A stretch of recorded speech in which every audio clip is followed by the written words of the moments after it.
Assalamualaikum warahmatullahi wabarakatuh. Alhamdulillahi wahdah, mawsufun bikulli kamalin munazzahun an kulli naqsin, laisa kamitslihi syai'un wa huwa samiul basir, ghaniyun amman siwah. Wassalatu wassalamu ala as-sayyid al-kamil bil fadail alladhi khassastahu fil azali bi sahibi jami'i sifatil kamaliyah, munfaridi fi khalqihi wa khuluqihi bi ashrafil khususiyah, al-habibil alil qadril adhimil jah, wa lam yahlukil khallaqu khalqan mithlah la qablahu wa la ba'dahu afdal minhu wa akram manzilatahu inda hadrati sultanil mamlakatil ahadiyah wa ja'altahu wasitatil udma li ahli la ilaha illallah sayyidina Muhammadur Rasulullah sallallahu alaihi wa ala alihi wa sahbihi fi kulli lamhatin wa nafasin adada ma wasi'ahu ilmullahi amma ba'du. Hadratil muhtaram al-mukarramun, para sesepuh bini sepuh, para ajengan, para yai yang selalu saya banggakan. Allahumma ja'alna minal muhibbin. Semoga Allah Ta'ala menjadikan kita semuanya pecinta para pewaris baginda Nabi sallallahu alaihi wa alihi wasallam. Maaf apabila saya tidak bisa menyebutkan satu persatu. Tidak berarti mengurangi takrim kita kepada para beliau. Dan saya hormati segenap pengurusan Jatma Aswaja, khususnya Wakil Rais Am, Ya Ali Masdadi, Sekjen Bapak Helmi Faisal,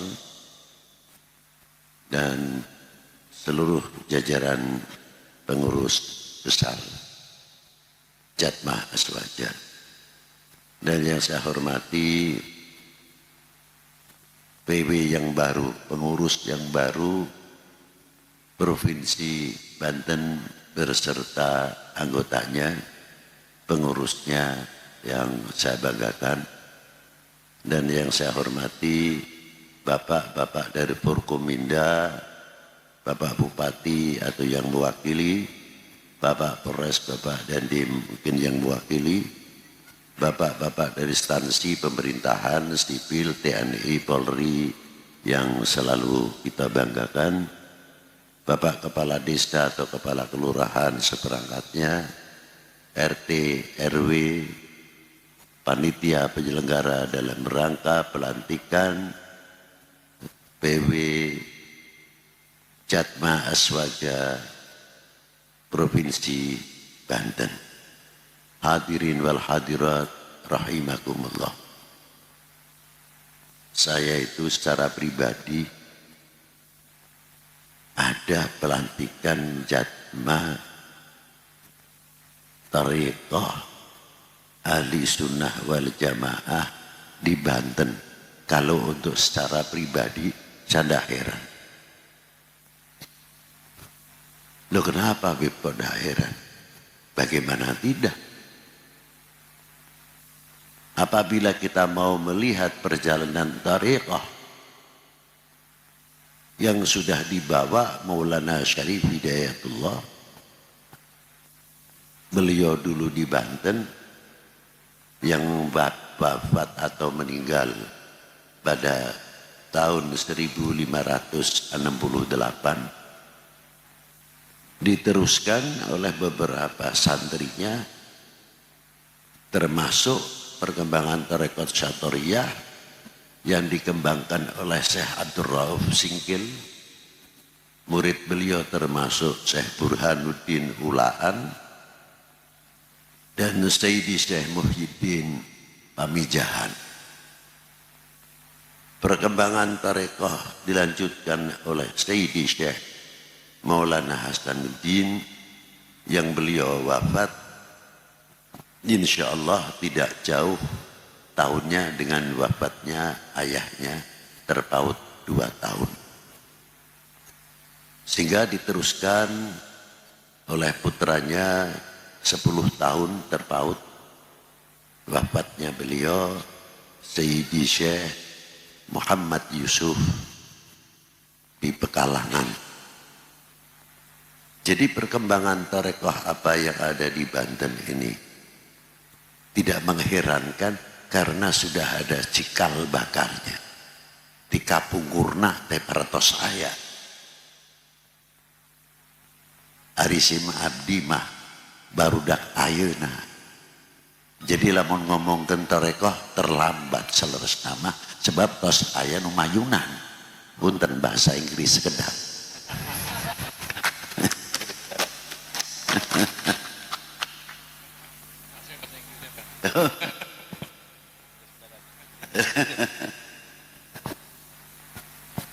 Jadi pada hari ini saya menemukan satu kebanggaan yang luar biasa.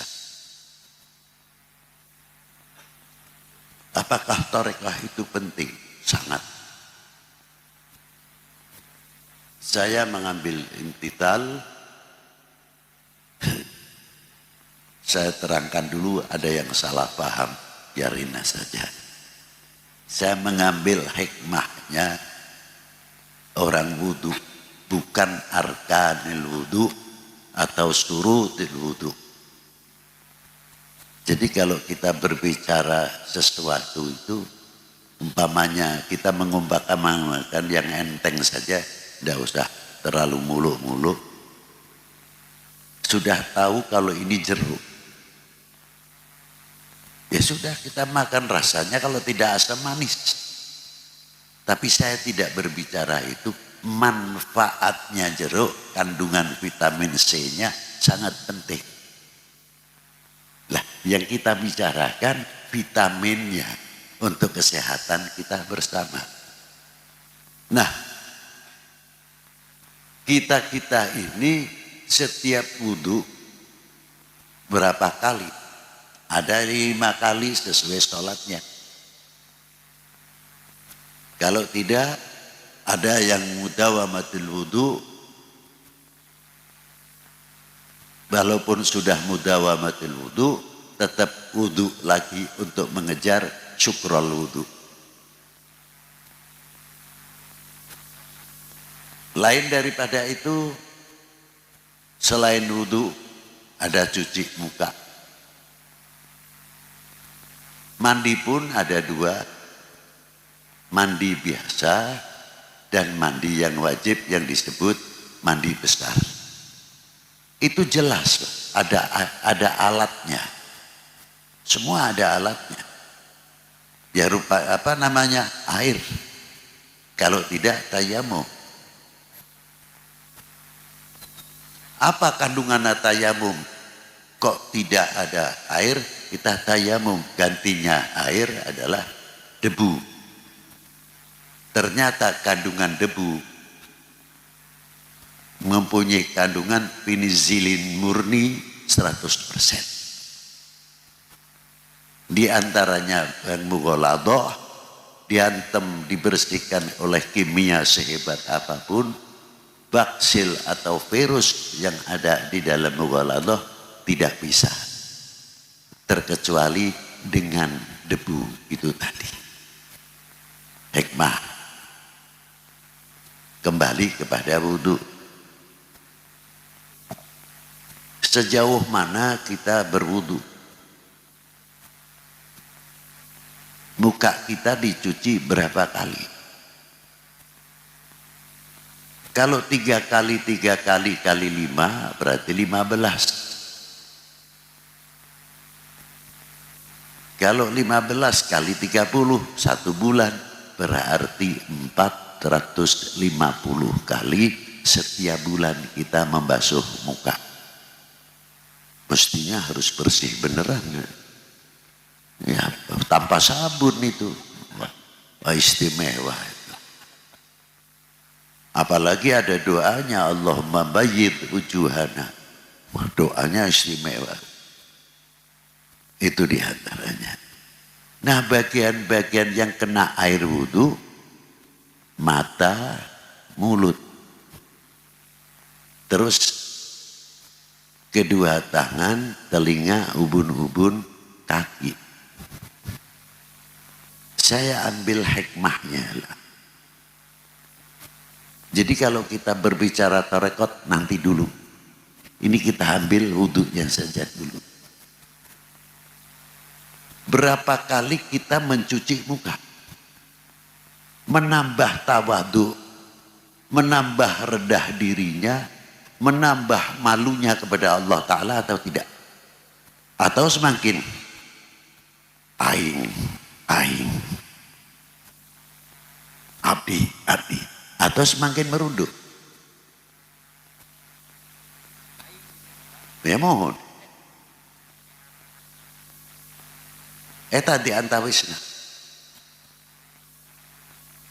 Kalau kita meresapi betul-betul dengan kita selalu membersihkan muka, ya Allah luar biasa. Walau kana aliman, luar biasa, fokus sama, tetap mutawadhi'an, tawadhu. Terus mata ini bagian yang kena air wudhu. Sejauh mana kita menjaga mata?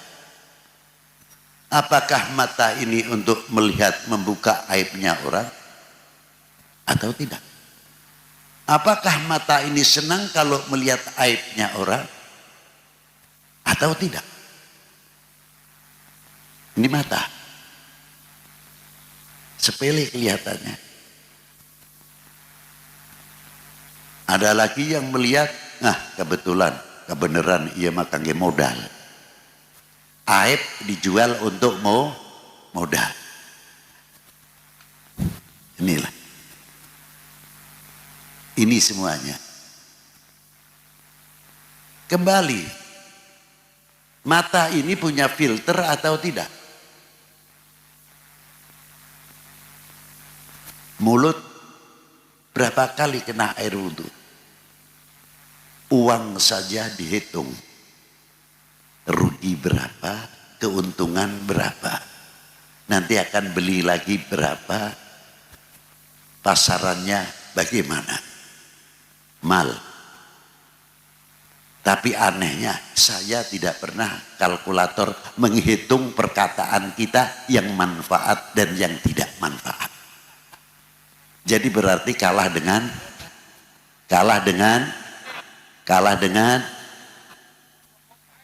nyamun kertas hejo no halus mah ulah nanyakeun mohon komo nu beureum. Itu satu contoh. Ini sohirun jirimuhu, kelihatannya kecil lidah ini, walakin sayfil qatil, ini bisa membunuh. Mulut. Maka ada sabda di antara apa? Salamatul insan fi hifdzil lisan. Wudhu kita sudah sampai belum? Apalagi sampai ke tangan. Saya lebih malu kalau menceritakan tangan. Loh, di mana Bib? Kalau tangan dijaga dengan sebab air wudhu itu tadi, paling tidak, punten, badai korupsi mah keheula. Badai nyandak nu henteu halal keheula. Heman ka tanganna. Di barakatul wudhu. Tapi kalau tidak bisa mewarnai wudhunya ke tangan ini, ya repot juga. Sampai kaki, sampai ubun-ubun. Mengapa di ubun-ubun? Asarnya apa? Kalau hewan, kalau dipotong, keluar ruhnya dari kaki. Tapi kalau manusia dari ubun-ubun ruhnya. Loh, itu diantaranya. Persiapannya apa? Coba. Sebab mulut itu bisa dilatih. Contoh, Ari Jalma masuk mempo silat. Dilatih saben dintenah. Pasti nawai gaduh gerak refleks. Badai labuh keterangan. Het. Eta diantawisna lamun gaduh silat gerak refleksnya. Mulut kisami wae ulah dikira henteu. Diantawisna naon? Biasanya menyebut subhanallah, alhamdulillah. Biasanya nyebut la ilaha illallah. Salawat Nabi Allahumma sholli ala Muhammad. Kumaha nyerina. Keleresan kita pakai sandal. Puntung rokok masih nyala keneh ka injak. Kaget nah biasa nyebut subhanallah nya subhanallah. Nu biasa nyebut alhamdulillah nya alhamdulillah padahal kena seuneu. Tapi alhamdulillah. Biasa nyebutkan la ilaha illallah, kekeh yang keluar la ilaha illallah. Biasanya nyebutkan kata-kata yang jorok, ya keluarnya jorok. Kainjak puntung masih nyala kene panasna kawan non. Siap. Oh, terus langsung siap. Aduh. Masya Allah. Tapi ini parantos, ini biasa. Apa diantaranya? Hewan yang kaki 4 keluar juga kebiasaannya.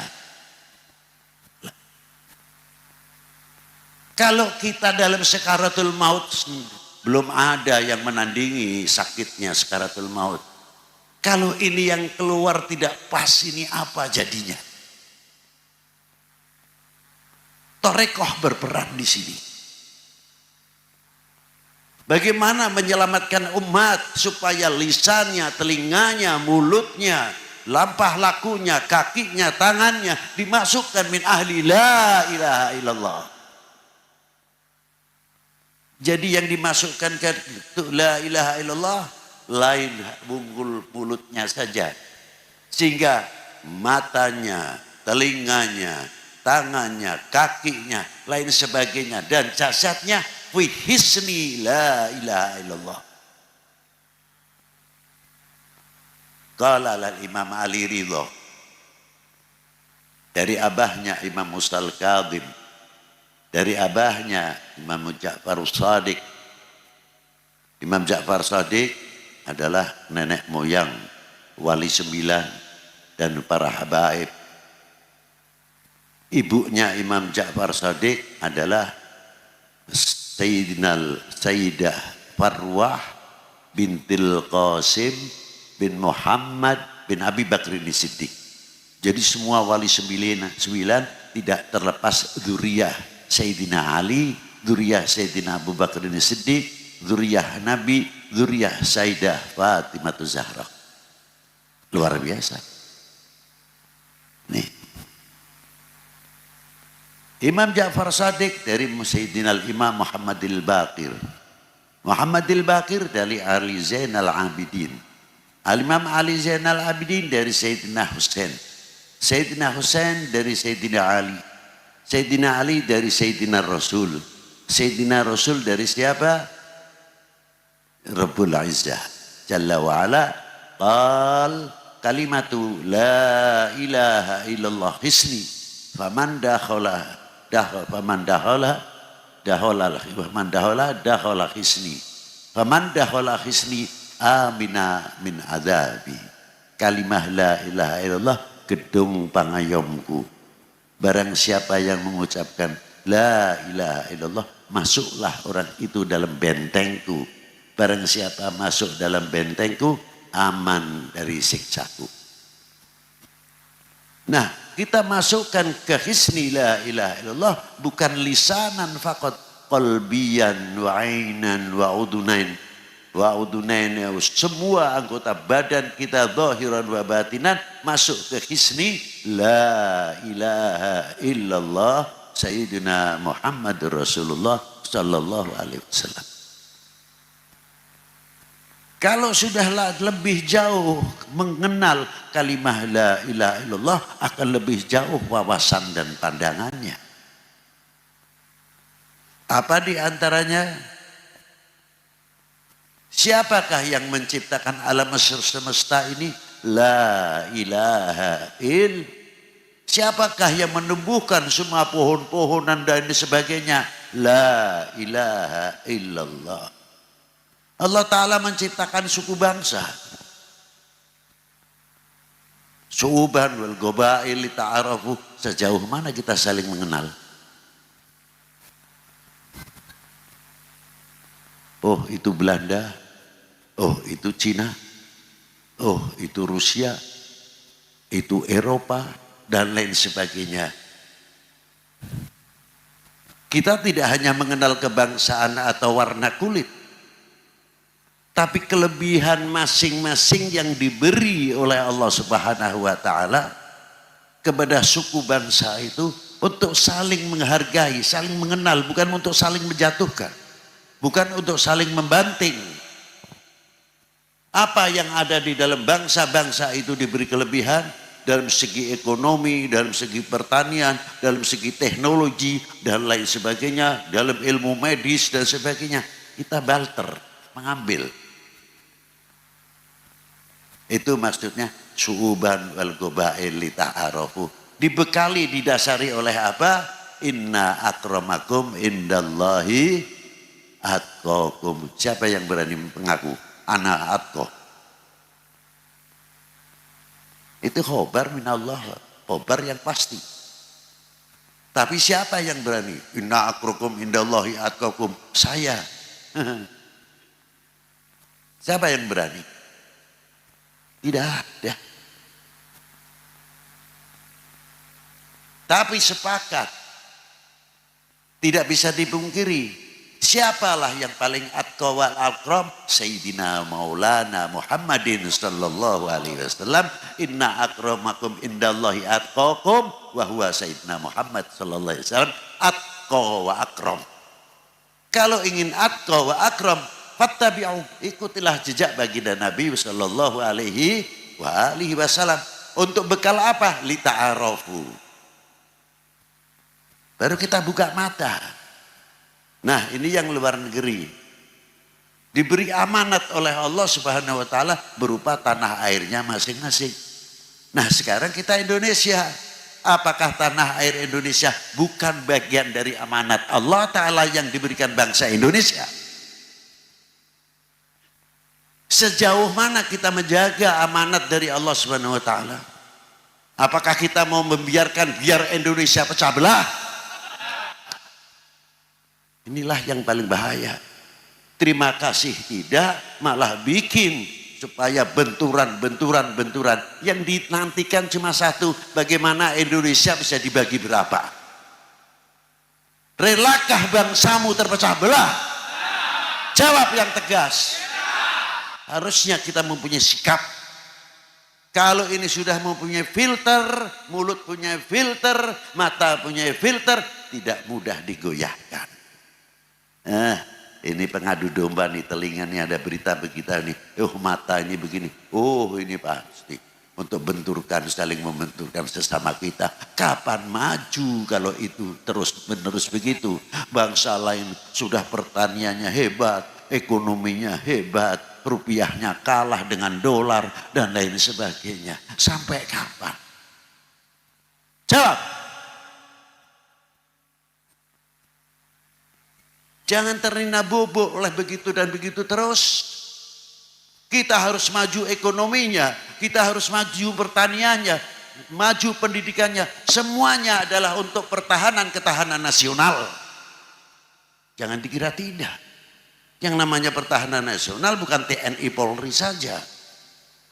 termasuk ekonomi, termasuk pertanian, pendidikan. Kita ini termasuk bagian daripada pertahanan nasional. Ma'asyiral muslimina rahimakumullah. Nah, dengan bekal lita'arafu tadi, inna akramakum indallahi atqakum, sejauh mana kita kenal Indonesia. Itu tinggal apa yang ada di Indonesia. Kita tahu Papua sampai Sabang, Merauke, pulau-pulau yang besar-besar, yang kecil-kecil udahlah nanti sulit ngapalkannya. Papua, Sulawesi, Kalimantan, Sumatera, Lombok, NTB, NTT, Madura, Bali, dan lain-lainnya. Kita merasa memiliki atau tidak? Saya tanya, merasa memiliki atau tidak? Merasa. Tadi saya bareng-bareng. Cuma pada waktu itu saya masih di dalam, tak di luar. Saya dengarkan berdiri dengan Indonesia tanah airku, tanah tumpah darahku, di sanalah aku berdiri jadi pandu ibuku. Indonesia kebangsaanku, bangsa dan airku, marilah kita Indonesia hebat. Ini di sini ada satu kalimat yang top.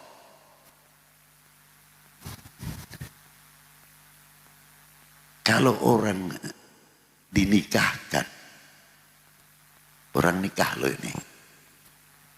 Uzawwijuka ala ma amarallahu bihi min saqi bi ma'rufin aw tasrihin bi ihsan. Wah, gagah. Badannya wali menyerahkan wakalahnya. Ya fulan bin fulan, zawwajtuka wa ankahtuka mahtubataka fulanah binta fulan.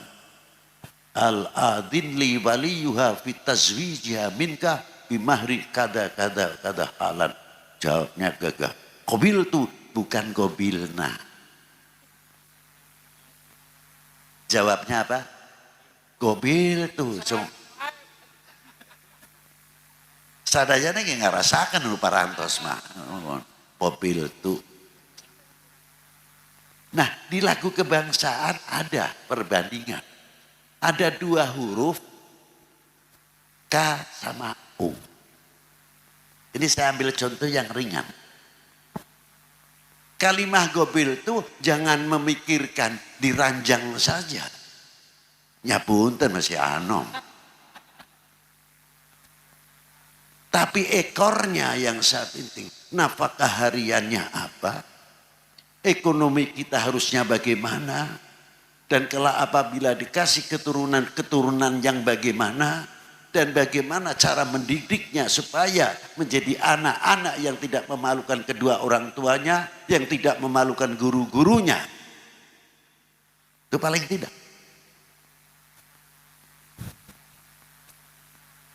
Paling bahagia seorang guru dan kedua orang tua, ya Allah, apa di antara punya anak anu saroleh. Ilmuna manfaat. Itu luar biasa. Ma'asyiral muslimin rahimakumullah. Nah, lagu eta aya kalimah K sareng U. Ku. Sami bae perbandingan qabil tu. Tanggung walerna, tanggung jawabna naon. Ya eta tadi. Kita diranjang wungkul nama perlengkap wae. Tapi pendidikan dan lain sebagainya. Menjadi kekuatan rumah tangga. Nah, di antaranya kita melakukan Indonesia tanah. Kok bukan pakai kita? Bukan pakai kami. Hebat. Kalau pakai kita atau kami, fardhu kifayah, ya sudah ada yang mewakili. Begitu kan? Tapi pakainya pribadi. Umpamana jalmi keur nikahkeun, ente nu ngajawab bae. Kebilna tos ngapakilan sedaya. Berat amun gitu mah. Tidak bisa. Kalimahku menuntut konsekuensi. Pernyataan yang bukan basa-basi, ikrar yang bukan basa-basi, Indonesia tanah. Betul. Betul. Bukan saya ngomong saja, bukan. Nah, kalau kita sudah mempunyai pendirian Indonesia tanah airku, tanah tumpah darahku. Kunaon sampai ayat tanah tumpah darahku. Amanat Allah Ta'ala yaitu bumi pertiwi. Nyaksikan karena tumpah darahna. Jangan dianggap mudah. Nah, pernyataan konsekuensi kita Indonesia tanah airku, oh berat. Jangan dikira mudah. Ridho atau tidak? Kalau kita ini dipecah belah. Jawab yang tegas. Ridho atau tidak? Kalau kita digoyang. Ridho atau tidak kalau Indonesia ini pecah? Harus konsekuen karena sudah berani menyatakan Indonesia tanah. Nah gitu kan. Nah, hebat kalau bisa. Kayak helak panjengan mah tepuk tangan apa dibanding ngaleut heula. Itu satu contoh yang luar biasa. Terus diteruskan apa? Tanah tumpah darahku. Di sanalah aku berdiri. Kok tidak? Di sanalah kita berdiri. Tidak. Ditunjukkan tanggung jawab lagi. Setelah Indonesia tanah airku. Tanah tumpah darahku. Makanya kalau melakukan lagu kebangsaan jangan gelenyem. Indonesia. Hari tos kesepuh mah. Maklum abin. Ngomong tos. Indonesia ya maklum begitu mari kesepuan mah tapi mesti ngoraken masih anom kene geus nangtungna teu buguh teu tegap teu gagah aya tiang di ngalen ka dieu Indonesia anu ngarokok mah keukeuh we ngarokok coba hormatan bangsa kita, hormatan tanah air kita. Berhenti sejenak, rokoknya matikan. Karena ini lagu kebangsaan, ada ikrar dan penyataan. Kita berdiri tegap, menunjukkan sebagai bangsa yang merasa memiliki, yang merasa dihandar bani dengan dohir wal batin tanah air Indonesia. Setuju? Buktikan. Itu enak. Kalau setuju sih gampang. Lah, ini. Di sanalah aku berdiri, bukan di sini. Abdi mah orang Pekalongan. Disinilah aku berdiri, Pekalongan, alit. Lu Banten alit, Tegal sami wae. Ya. Tapi di sanalah untuk menunjukkan kebesaran. Di sanalah Papua, Sulawesi, Kalimantan, Sumatera, Pulau Jawa, pulau-pulau yang ada di Indonesia. Aku berdiri, berarti milikku, tanah airku. Itu pernyataan. Luar biasa. Saya kagum kepada pengarangnya Indonesia Raya itu tadi. Luar biasa. Jadi pandu ibuku, setiap anak bangsa dituntut menjadi pandu ibuku. Sejauh mana setiap anak bangsa tanggung jawab terhadap bangsanya, terhadap negerinya. Pandu ekonomi, pandu pendidikan, pandu intelektual, pandu dalam ketahanan nasional. pandu dalam segalanya. Luar biasa kalau Mbak bisa begitu. Maju. Loh itulah. Menjadi pandu ibuku. Ini diantaranya. Nah kalau kita menyadari mempunyai tanggung jawab selaku pandu ibuku, luar biasa. Kemajuan ekonomi, kemajuan. Saya terkadang suka, sering saya ulang ya. Bib kunaon istimewa ziarah wali salapan teh naon. Ya kepanjangan tah henteu ieu ya. No bener aduh abdi nu sieun panjang teuing wising. Saya kalau ziarah wali 9 malu sebetulnya. Amalnya terlalu tinggi kalau cerita amal. Abdi dibanding Maulana Asaduddin belum apa-apa. Belum apa-apa. Qiyamul lailnya, hafizul Qur'ana, aurat.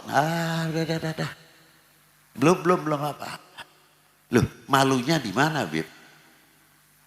Dikatakan simpel tapi tidak simpel. Bahasa alit abdi kapungkur ziarah ke Sayyidi Syekh Maulana Hasanuddin Banten can rame pisan. Orang jualan masih sedikit. Sekarang mulai rame. Anu ziarah bis-bisan duka makelarna saha. Ternyata tidak ada makelar, diketuk oleh Allah Ta'ala, panggilan walinya Allah Ta'ala yang menyampaikan. Itu istimewa. Berapa bis setiap hari. Sekarang mulai pasaran ramai, kendaraan penghubung ramai. Jadi saya pikir orang yang ziarah ke situ bergantian. Yang pakai Al-Quran, ada yang tahlilan, ada yang tasbih, ada yang sholawat. Terkadang suaranya masing-masing. Ada yang la ilaha illallah, la illallah. Ada lagi yang setengah ngebut illallah, la ilaha illallah, la ilaha illallah. Ada kelompok lain yang ngebut illallah, la ilaha illallah, la ilaha illallah. Ada lagi ya latif, ya latif, ya latif. Ada salawat lagi. Macam-macam. Dari suara yang besar sampai suara yang kecil. Inilah hadratin Nabi Mustafa.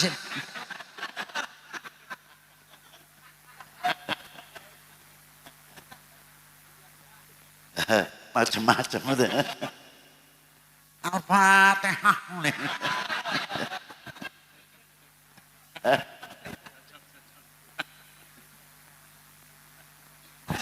Tapi hebatnya tidak saling menyalahkan. Coba anu ziarah semuanya. La illallah, la illallah. Yang satu ngebut illallah, la ilaha illallah, la ilaha illallah. Lah gitu tahlil mah gancang-gancang teuing. Niru abdi mantep hatena. Cek nanu ngebut naon ceriosna. Punten bae lamun ngiring panjenengan mah menangna sekedik. Lamun abdi mah seueur gitu. Komo ye anu di tukang langkung ngebut. Illallah, la ilaha illallah, la ilaha illallah. Ajibnya tidak ada yang pasea. Saling menghargai pimpinan ziarah masing-masing. Ajib. Dagangan kersepi sekarang. Tapi tidak ada orang ziarah pasarannya sepi. Ayah bayi duit, duka ngundang saha. Masya Allah. Lu di lebet kubur masih bisa ngundang artos. Masih bisa ngajak orang berzikir. Masih bisa ngajak orang bersatu. Partainya masa bodoh, kapungkur pilihan saha masa bodoh tidak pernah dituangkan di dalam makam bersama la ilaha illallah. Disitulah saya malu melihat beliau 400 tahun lebih beliau meninggal masih bisa mempersatukan umat, masih bisa membangun ekonomi kerakyatan, masih bisa membangun UMKM. Kita bangun apa? Ya, coba kita bangun apa? Lah, malu mestinya kepada beliau. Itulah. Inilah peranan dong orang-orang ahli tarekoh harus bisa mempersatukan umat dengan la ilaha illallah. Coba kalau kita melihat segi ekonomi. Mengapa Rasulullah dihijrahkan ke Madinah? Dia mah cerita nalian hijrah tidak ada lagi. Di situ ada istimewa hijrah itu. Apa di antaranya? Rasulullah dihijrahkan bukan ke negeri semenanjung Arabia, tidak. Yang sudah setapak culture-nya atau kulturnya sudah maju, enggak. Tapi dihijrahkan ke Madinah. Dulu namanya Yathrib. Ternyata dari Yathrib ada hubungan namanya Jalan Sutra ke Cina. Loh. Dan umurnya sudah 3000 tahun yang lalu sebelum Masehi. Perdagangan apa di antaranya? Barter, ilmu kedokteran, ilmu pengetahuan. Dari Cina juga mengirimkan bahan-bahan tekstil. Makanya di zaman Rasulullah orang berjilbab paling tidak 3 meter 4 meter sudah diperintahkan berjilbab karena tekstil sudah maju. Hubungan antar negara Cina dengan Yathrib. Itulah. Bukan Allah Ta'ala memerintahkan perempuan harus berjilbab. Berapa meter perempuan kalau barangnya tidak ada. Dan itu dijalin hubungan. Makanya ketika Rasulullah hijrah, pertama kali yang dibangun sarana pendidikan dan sarana ibadah. Tapi di situ ada apa? Piagam Madinah. Untuk menjaga kesatuan persatuan bangsa Arab. Pada waktu itu ada Yahudinya, ada suku-suku yang luar biasa, yang keras dan yang tidak, masing-masing. Diberi hak oleh Rasulullah masing-masing. Yahudi sekian, yang ini sekian. Demi apa? Kesatuan persatuan Arab pada waktu itu. Jadi kalau kita berbicara toleransi, ketinggalan sama Rasulullah Shallallahu Alaihi Wasallam.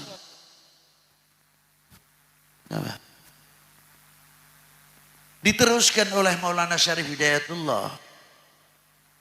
Separuh untuk muslim, separuh non muslim. Coba kalau ziarah ke Gunung Jati. Yang separuhnya ada panggang ayamnya, ada lilin, ada dupanya, ada yang datang.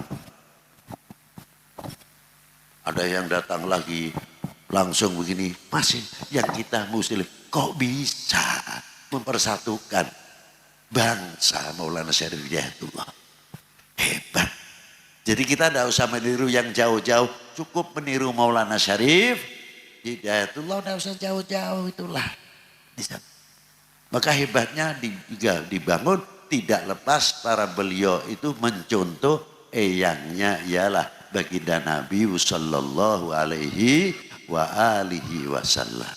Semoga dengan yang kita dipoles oleh la ilaha illallah akan memperkuat ukhuwatil islamiyah, ukhuwatil wataniyah, ukhuwatil basyariyah, sehingga ahli tarekat menjadi perekat-perekat umat. Semakin kuat, semakin kuat. Kuat tanah airnya, kuat kebangsaannya, kuat ekonominya, kuat pertaniannya, kuat pendidikannya. Sehingga melahirkan regenerasi yang tidak memalukan bangsa dan orang tuanya. Ini di sini kasih merah putih, walaupun bukan berbentuk bendera. Yang bentuk bendera pasti ada yang dijadikan bendera. Bapak kalau lihat merah putih, pernah tanya tidak pada dirinya sendiri. Lamun di dia ayahnya umur 80 mah maklum. Apa di antaranya kok malu? Bapak, kita ini pernah andil apa dalam menegakkan merah putih? Itu pertanyaannya lah. Jangan lagi manggul senjata, manggul bambu runcing aja belum tahu. Mungkin ikut karnaval pernah.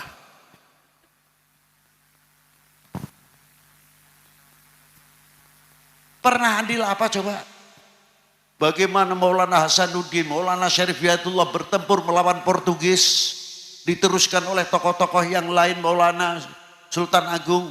Bagaimana melawan VOC pada waktu itu, diteruskan oleh regenerasi dari ulama-ulama, sehingga muncul TKR dan sebagainya. Apa dikira ulama tidak ikut andil?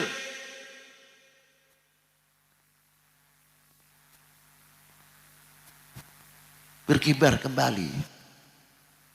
Karena ada apa di dalam merah putih? Ada 3 hal yang kita harus mengetahui. Apa di antaranya kandungan dalam merah putih? Kehormatan bangsa, harga diri bangsa, jati diri bangsa ada di dalam merah putih. Yang wajib kita hormati, yang wajib kita pertahankan. Kita menghormat kepada merah putih bukan mitos, bukan kultus, tapi kita menghargai harga diri bangsa, jati diri bangsa, kehormatan bangsa. Siapa lagi kalau bukan kita yang mengangkat? Betul? Nah gitu kan. Rasulullah mengajarkan nasional kok. Nasionalisme diajarkan. Hubbul Arab salatun, kecintaan ke dunia Arab adalah 3 hal. Yang pertama Rasulullah nyebutkan li'annil Arabi, saya adalah bangsa Arab. Memberi contoh kepada umatnya. Apa di antaranya? Supaya kita selaku umatnya mempunyai tanah air Indonesia, berani mengucapkan saya adalah bangsa Indonesia. Wah hebat. What you come from? Dari mana panjenengan? I am Indonesian. Jawabnya Indonesia. Lemah. Mestinya jawabnya gagah. Bapak dari mana? Saya Indonesia. Waduh, gini kan. Tanya bapak dari mana? Indonesia. La haula wala quwata illa billah. Bagaimana suruh berwibawa. Nah satu contoh yang tadi kita lakukan, lagu Indonesia Raya bersama-sama. Kita tegap luar biasa. Akan dilihat oleh bangsa lain. Jangan ganggu lu, sekali-kali mau menghancurkan Indonesia. Tuh bangsa Indonesia, kalau menghormati lagu kebangsaannya, tidak ada yang rokok, tidak ada yang ngobrol sendiri. Tegap semuanya luar biasa, diperhitungkan oleh orang lain. Tapi ada yang rokok, ada yang sundai begini. Tuh kalau ingin tahu tuh bangsa Indonesia tuh gitu tuh. Lagu kebangsaannya santai, ngerokok, sareng ngobrol. Bagaimana kita suruh berwibawa? Betul? Nah harusnya gitu. Maka sudah sewajarnya waktunya Jum'iyah Tarekat. Untuk mempoles hati kita semuanya. Min ahli la ilaha illallah Sayyidina Muhammad Rasulullah Sallallahu Alaihi Wasallam. Sekian mungkin yang bisa saya sampaikan. Panjenengan si asik mawon mirengkeun.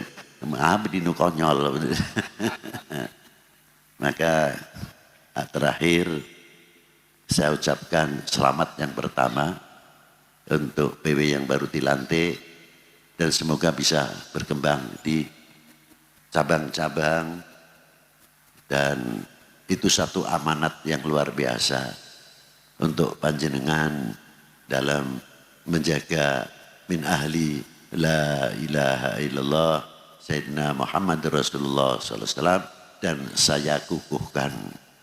Semoga ya, Allah Ta'ala memberikan manfaat fiddin wa dunya wal akhirah. Wassalamualaikum warahmatullahi wabarakatuh.